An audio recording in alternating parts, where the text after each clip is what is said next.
Et salut à tous, bienvenue dans cette nouvelle vidéo consacrée à Warframe. Aujourd'hui, quelque chose d'un petit peu spécial, on va parler de la post 16.6, donc ce qui va arriver dans les prochaines mises à jour.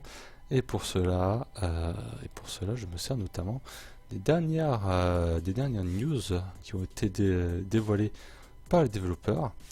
On commence par ce petit screen qui a été dévoilé. Il s'agit donc des nouvelles missions d'espionnage en 2.0, des nouvelles Spy 2.0, qui auront pour environnement, vous aurez sans doute découvert tout ce qui est mission sur Terre, qui ne possède absolument aucune mission d'espionnage, et pour cause. C'est vraiment un environnement assez particulier. Donc nous avons ici un premier aperçu, on a ici un autre, donc c'est vraiment un environnement vraiment à part, c'est vraiment pas des choses qu'on voit d'habitude, donc à voir comment ils vont gérer ça, parce que c'est vrai que comparé aux traditionnels galions, Grignir ou les vaisseaux Corpus qui sont faits de couloirs, de beaucoup de couloirs, de beaucoup de portes. Ici, on est un petit peu moins, dans cette logique-là. Donc, à voir, ça risque d'être assez intéressant. Donc voilà pour les nouvelles Spy 2.0 qui vont arriver tout prochainement. Beaucoup plus explicite, de nouveaux modes d'augmentation. Alors, ils commencent un petit peu à réduire la cadence à laquelle ils sont en train de release un petit peu leur mode d'augmentation. C'est un petit peu dommage, c'est un petit peu ce qui m'intéresse assez plutôt dans le jeu, dans les nouvelles mises à jour sur les modes d'augmentation. Il s'agit du mode d'augmentation concernant l'ulti Limbo, très intéressant celui-ci, qui vous permettra de gagner 1 seconde à chaque fois qu'un ennemi meurt dans la bulle de Limbo. Et une amélioration concernant un des skills de Sarine qui n'est pas forcément utilisé souvent, mais qui, je pense, là va être vraiment très intéressant. C'est la capacité de contagion qui permet de rajouter des dégâts de toxines sur l'arme de mêlée et qui va permettre donc de relâcher pendant 12 secondes au maximum un nuage qui va faire 150 de dégâts par seconde, ce qui est assez énorme, surtout pour la durée. Alors pour peu que ça soit augmentable en termes de durée et en termes de puissance, ça va un petit peu être assez important. Bon, c'est un petit peu compensé par les 2 mètres de portée, mais si vous en tuez plusieurs à la fois dans un certain rayon, vous avez de quoi couvrir totalement une zone de gaz de cette façon-là. Donc j'ai envie de dire, pas mal du tout, pas mal du tout. Au sujet de la prochaine mise à jour aussi, on a, alors là, hop là, je vais faire sauter la caméra, comme ça vous pouvez voir en plein écran tout ceci. Donc l'amélioration des visuels des kunai.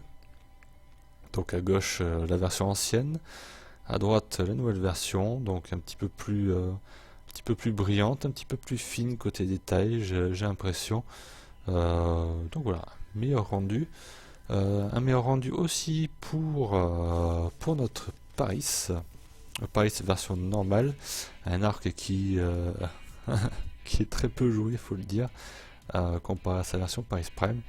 Néanmoins, il va recevoir une très bonne amélioration visuelle, notamment de ces petits détails. On les voit ici principalement, comparé à sa version originale. Les détails sont beaucoup plus fins et c'est beaucoup plus agréable. Voilà pour tout ce qui est un petit peu amélioration.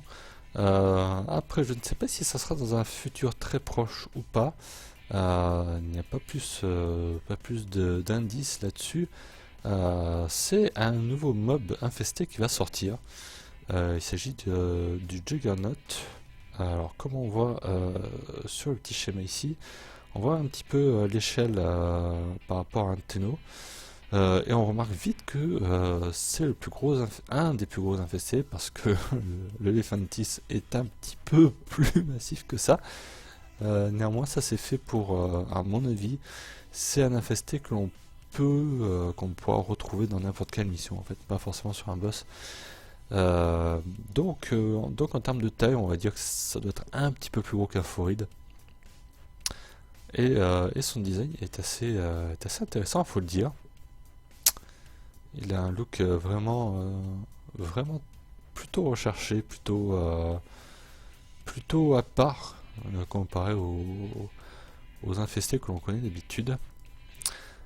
Et avec ça, il y a son lot d'animations qui nous ont fourni. Ça veut dire que le boulot, je pense, des devs a déjà été bien mis en marche et bien achevé. Donc c'est pour ça que je ne sais pas exactement s'ils vont le release bientôt. Je pense que oui. Donc en termes d'animation, vous voyez que c'est déjà très abouti, très bien animé. Et donc ça c'est l'animation concernant la marche. Donc les devs ont voulu vraiment faire quelque chose d'assez mastodonte, d'assez lent, d'assez aussi brutal en termes d'expression.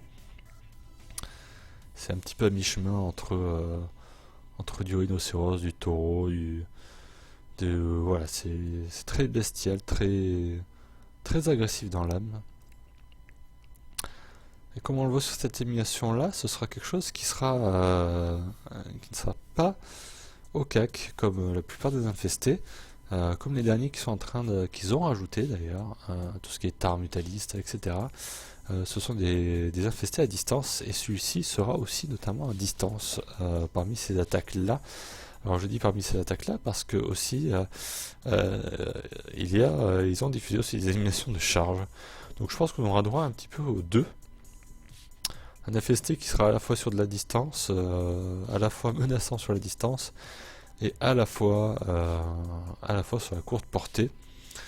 Donc doublement intéressant, donc quelque chose d'assez unique. C'est toujours intéressant d'avoir un petit peu un bestiaire qui s'étoffe de mise à jour en mise à jour. Donc voilà pour un petit tour d'horizon des ajouts que l'on va entendre parler dans un certain délai. Donc la prochaine mise à jour importante aura forcément lieu courant du mois de juin, suivant les délais des précédentes mises à jour. C'est très fortement attendu courant de la mi-juin. Donc voilà, bon, je ne mettrai pas ma main à couper, mais on va dire qu'on peut espérer dans ce délai là, dans le délai du mois de juin, au pire des cas début juillet, mais on peut très bien espérer une release au mois de juin. Merci à vous d'avoir suivi cette vidéo. Je vous donne rendez-vous pour de prochaines vidéos, pour éplucher un petit peu les news. N'hésitez pas à poser vos questions, à un petit peu donner vos impressions, et puis peut-être aussi étoffer si j'ai raté quelque chose sur cette vidéo de news. À très bientôt sur une prochaine vidéo. Ciao.